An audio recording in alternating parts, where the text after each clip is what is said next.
আল্লাহ যদি ডাক দেয়া বলেন, ওরে বান্দা,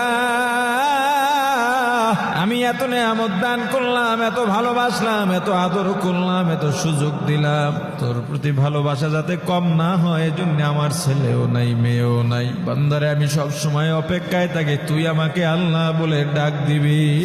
বান্দারে দুনিয়ায় কাজ করো, ক্লান্ত হয়ে যাও, আমি আল্লাহ রাত দিলাম বিশ্রামের জন্য, কিন্তু আমি আল্লাহ লা তাখুযুহু সিনাতুন ওয়ালা নাওম, আমি আল্লাহ ঘুমাই না, আমাকে তন্দ্রায় ধরতে পারে না। কারণ তুই যদি গভীর রাতে উঠে আমি আল্লাহকে আল্লাহ বলে ডাক দাও, আমি যদি ঘুমায়া যাই তখন তোর ডাকে কে সাড়া দেবে বল? কিন্তু বান্দা সারা রাত তুই ঘুমাইলি, আমি আল্লাহ তোকে জেগে জেগে পাহারা দিলাম।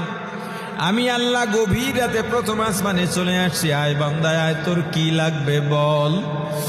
তোর শত্রু কারা, তার মোকাবেলা করতে পারস না আমি